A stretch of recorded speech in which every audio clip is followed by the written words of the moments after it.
This week on the Presidential Diary, President Akufo-Addo joins the Muslim community in the country to mark this year's Eid-ul-Fitr festival, assuring the Muslim community in Ghana of government's continued commitment to their welfare. My government is committed to making education accessible to all, so that we're not just educated for life, but Muslims also fulfill their religious duty. We'll also bring you highlight as President Akufo-Addo swore into office the governing boards of the Coastal, Middle Belt and the Northern Development Authorities, as well as the board of the Zongo Development Fund. Also in this edition, the expansion project of the Takoradi port is set to commence as President Akufo-Addo cuts sword for the project, vowing to remain focused on building a more robust and competitive economy. The Presidential Diary is brought to you by the Communications Directorate at the Presidency.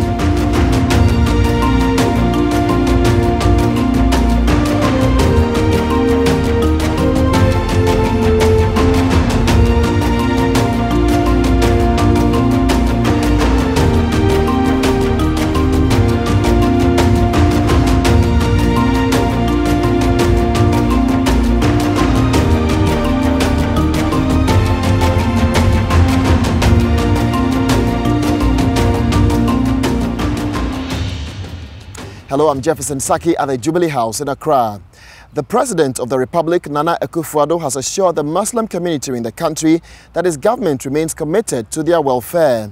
Earlier this week, the President, in accordance with applicable laws, swore into office the governing boards of the Coastal, Middle Belt and Northern Development Authority, as well as the board of the Zongo Development Fund. At a brief ceremony held at the banquet hall of the Jubilee House on Monday, the 11th of June 2018, President Akufo-Addo explained that the need for the establishment of the development authorities, as promised in the run-up to the 2016 elections, was based on the determination to begin a new paradigm of development in Ghana.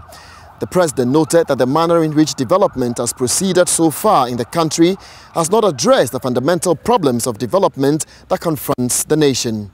In the run-up to the 2016 elections, one of the most important commitments that the New Patriotic Party and I made to the people of Ghana was our determination to begin a new paradigm of development in our country.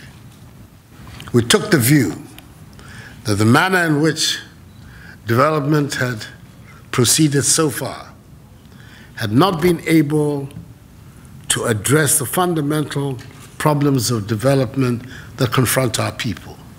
And it had a lot to do with the profile that the development process in Ghana had been undertaken up till now. We made, therefore, the commitment that we would attempt a new paradigm, a bottoms-up approach to the development of our country. And it will require that the manner in which the capital expenditure of our various budgets had hitherto been spent would be done in a different manner. We would appropriate from the capital budget of our country a certain amount of money that would go to the development authorities to enable them to tackle the issues of development at the grassroots. We're using the constituency organizations of our country as the basic unit of development in Ghana. And it meant that we create authorities that have a certain geographic reach so that they could concentrate closely on the development needs of their respective geographical enclaves. And hence, the decision to establish the Northern Development Authority, the Middle Belt Development Authority, and the Coastal Belt Development Authority. Together with that thinking was also the need for us to make a special intervention in a particular community in our country that, in our view, had suffered from the manner in which the development of the nation had been organized up till then. And that was the communities that we know as the inner city and Zongo communities. And that there we would establish a special fund that would also have as its target addressing the specific needs of those communities. In the way of things, when it is the requirement of the rule of law, I don't have the luxury of some of the leaders that we have had in the past, whereby I speak and it is law. I have to go through processes, and the processes meant that the whole concept had to be subjected to the rigorous scrutiny of the Parliament, and the processes that Parliament takes in enacting laws had to come through. So that is part of the reason why a year after we began the process, it is now the moment for us to inaugurate these bodies. Fortunately, the ministry that has oversight responsibility for your work, which is the Ministry of Special Development Initiatives, has already done a considerable amount of the initial work that you're going to be required to do. It has already undertaken a needs assessment across the country of all the 275 constituencies and identified the basic needs. And time and again, they don't change very much across the nation. Issues of sanitation, road infrastructure, educational infrastructure. These are all the basic issues that confront our people in their localities, wherever you are in our country, and has already set out the ministry that needs assessment. And I believe it's going to be some of the first documentation that is going to be passed along to you. We're doing this because we believe that if these authorities succeed in their task, it will enable us to have a much more evenly balanced development of Ghana, and that the inequalities and imbalances that have been unfortunately a feature of our national development, the imbalances between rural and urban Ghana, and even within rural Ghana, the various geographic zones in our country, we would, through the agency of these development authorities, be able to address those imbalances and assure a much more even and coherent development of our nation. The money that is at stake, that is the equivalent of $1 million per constituency annually, we have given it a generic home in the Infrastructure for Poverty Eradication Program, IPEP. And essentially, these are going to be the funds that will be at your disposal to be able to meet the objectives of the development authorities.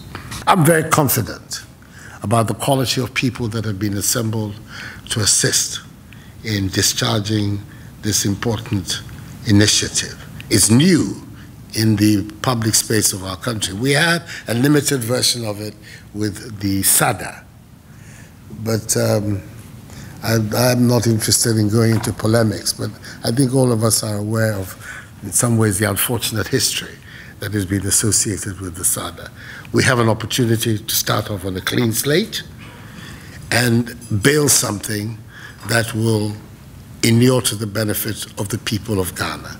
And that has to be the guiding consideration for all of us in this room in what we're doing. I want to take the opportunity once again to thank you very much for accepting to serve on the various boards and to commit yourself to public service, again, for those who are coming out of retirement and for those who are coming strictly from the private sector to come and do, and even our traditional rulers, to leave a little bit behind the considerations of the palaces, but come and join us in the public space to help us in the process of Ghana's development. Thank you once again for coming and responding to the call. Thank you. President Akufo-Addo there. Later in the week, on Friday the 15th of June 2018, President Akufo-Addo then joined the Muslim community in the country at the Independence Square to mark this year's Eid-ul-Fitr.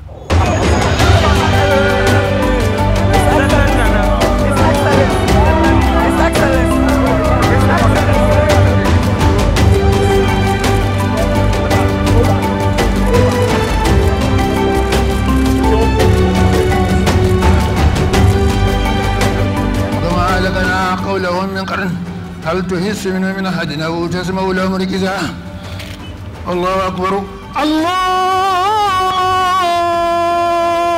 أكبر سمع الله لمن حمده ولك الحمد الله أكبر الله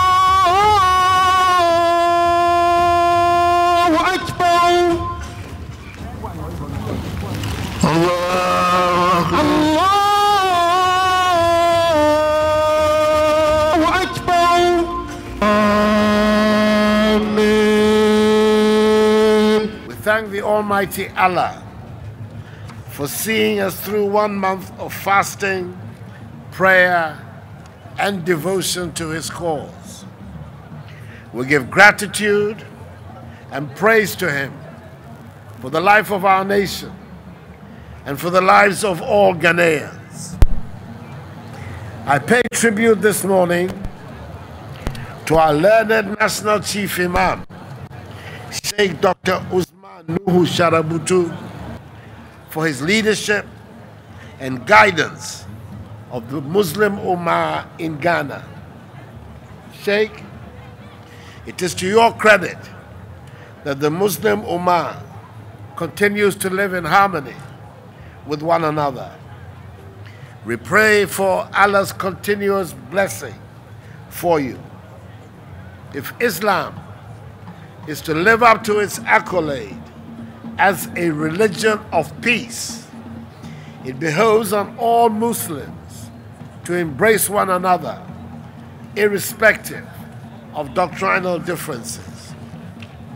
Indeed, our country stands unique in West Africa, both in terms of inter- and intra-religious cooperation. Ghana is home to persons of virtually every religious denomination. They all go about their religious practices without hindrance. We ought to guard this tradition of religious cooperation and tolerance jealously. The 1 month period of intense devotion to God will have little meaning if it does not continue to reflect in our attitude as Ghanaians. The Prophet Muhammad sallallahu alaihi wasallam is reported to have urged Muslims who are provoked in the month of Ramadan to say, and I quote, "We are fasting," unquote. I believe that this response to provocation, which engenders peace in Muslim communities during Ramadan, should be cultivated as an everyday response to provocation. Quote, "A Muslim is the brother, sister of another Muslim," so says the Prophet of Islam. It is the spirit of brotherhood and sisterhood that should guide our responses to one another, not only as Muslims, but as Ghanaians. Chief Imam, Ulama, when it comes to the spirit of living together, we are the envy of many nations. Today, many Muslim homes will play host to Christian neighbors and friends as we all eat and drink and share in the glory of God. As a Christian president, I have a Muslim as my vice president. I have a cabinet made up of Muslims and Christians, and in which both Muslim and Christian prayers are said at every meeting.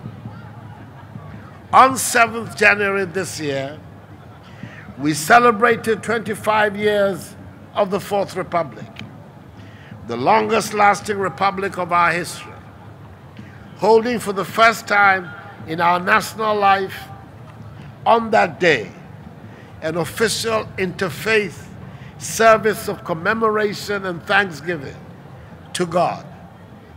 Christian and Muslim religious leaders came together to conduct that service in the presence of the 4 living presidents of the Fourth Republic, which I dare say was a beautiful moment for all Ghanaians. Such arrangements are rare in many countries around the world, and we ought to be proud of ourselves for being capable of doing such things.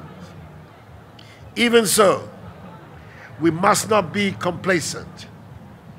They say the price of liberty is eternal vigilance. I urge you to be on the lookout for troublemakers and hate preachers amongst us. The security agencies will not hesitate to deal with those who incite hate, not even if they do so in the name of Islam or Christianity.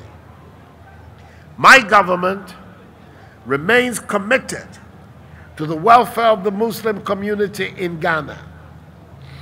The Vice President, that worthy son of Islam, Alhaji Dr. Muhammadu Bawumia, continues to engage with Muslim communities around the country so that we are constantly keeping abreast with the challenges of Muslim communities. He just completed his annual Ramadan tour that brought him to many of the mosques across all 10 regions of Ghana. For the 2nd year running, he has held an iftar at the Jubilee House with Muslims of all persuasions. I want to assure you that this is a tradition we intend to keep so long as, by the grace of God, we inhabit the Jubilee House.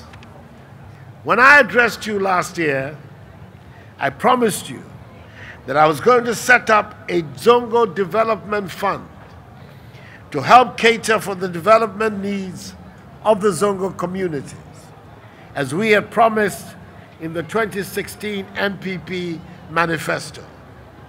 I am happy to report that the fund has been set up, and on Monday, 11th June, I inaugurated its board under the chairmanship of a distinguished Muslim, the Chief of Nima, Alhaji Muhammad Fall, popularly called Ni Futa.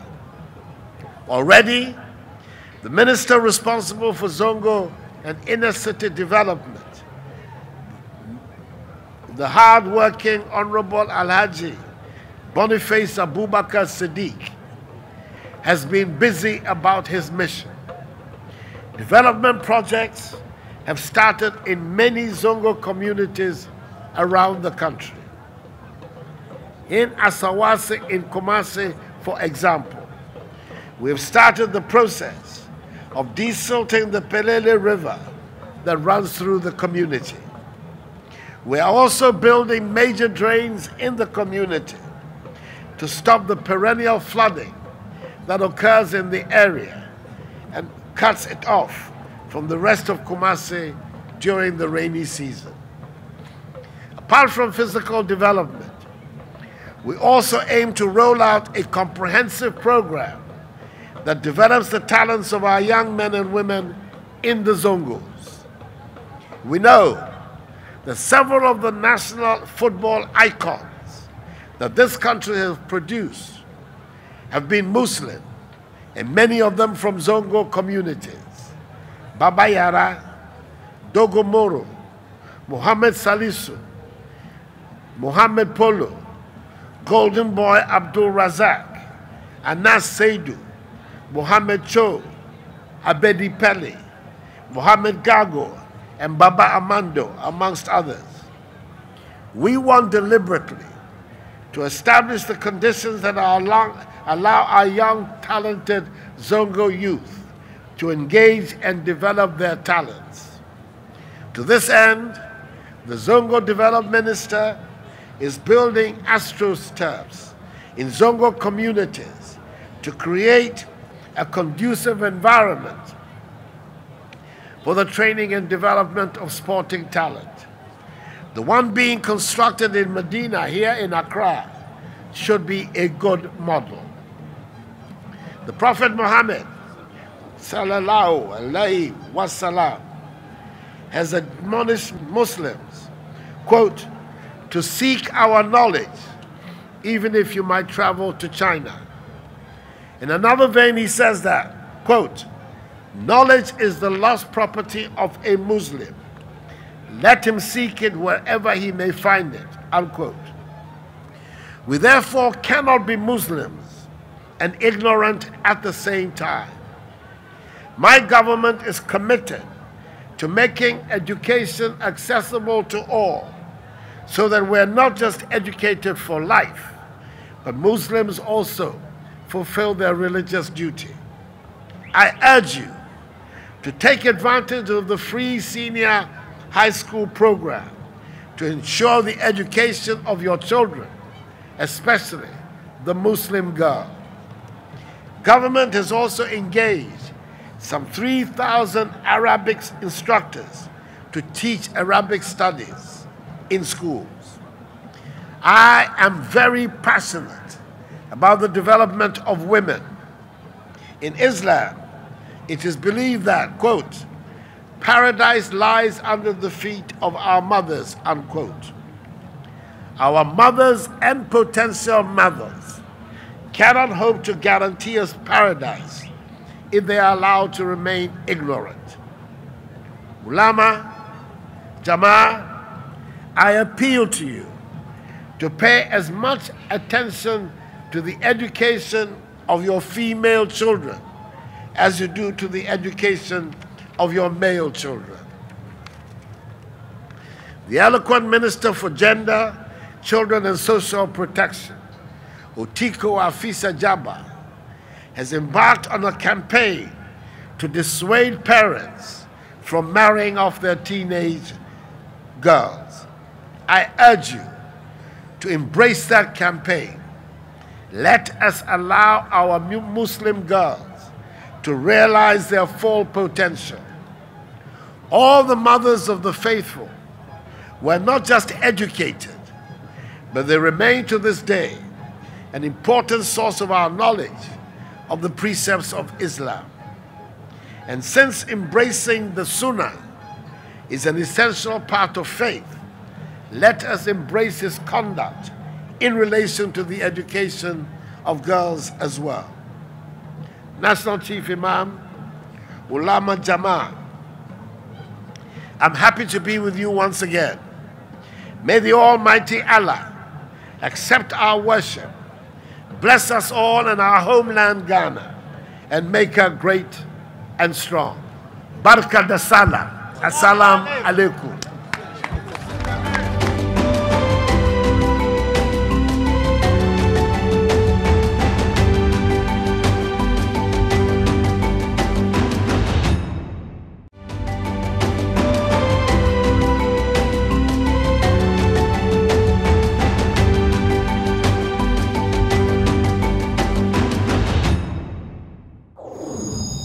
You're watching the Presidential Diary, brought to you by the Communications Directorate at the Presidency. President Nana Akufo-Addo has cut the sword for the start of the Takoradi Port Expansion Project, vowing to remain focused on building a more robust and competitive economy. On completion, it will significantly increase efficiency at the port and reduce congestion.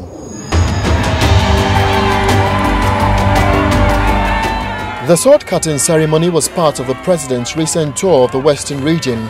Cal Bank and Ghana Infrastructure Investments Fund, together with Josmo Construction Limited and other local businesses, are funding the expansion project. The 27-acre land on which the project is sited has been developed into an ultra-modern container terminal and is currently operating. Addressing the gathering, President Akufo-Addo noted that the project tied in with the dream of putting the country beyond aid and described it as one significant gesture the country is witnessing. This project will have an extremely significant role in the future of our economy, in the future of our country. But there's one thing in it that is extremely heartening for me. That is, in this development, Ghanaian enterprises and Ghanaian entrepreneurs have taken very prominent roles.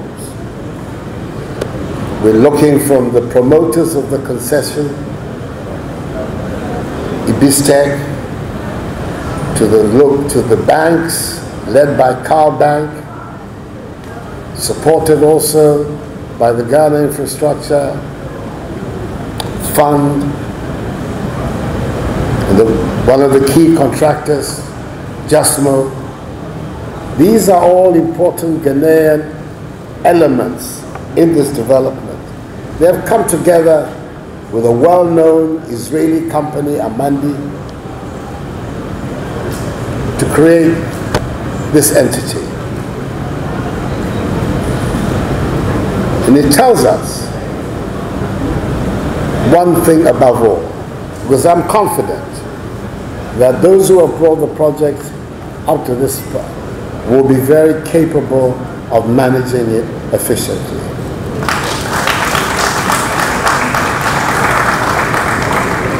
But it tells me one thing, and that is that the project of Ghana Beyond Aid is within reach.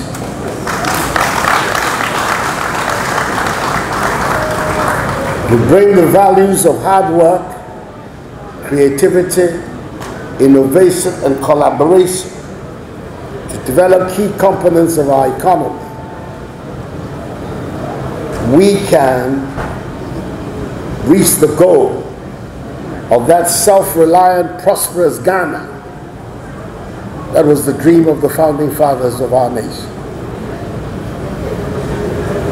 And along that path, I think all of us will remember this day and this event as being one of the significant signposts along the path of the Ghana Beyond Aid. As part of his tour of the Western region, President Akufo-Addo also addressed the chiefs and people of Nzima East, Elembele, Jomoro, Ahanta West, Kwesimintim, Takoradi, among others. He inspected ongoing works on the construction of the sea defense wall in Discov and urged the contractors to complete the project as scheduled. Earlier, President Akufo-Addo commissioned a $500 million Takoradi container terminal and the rehabilitated road from the Park Grant roundabout through New Takoradi to Gate 10.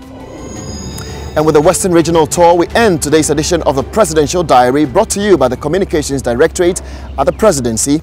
Log on to www.presidency.gov.gh, as well as the other social media platforms, Facebook, Twitter, as well as on YouTube for more updates. I'm Jefferson Saki. See you next time.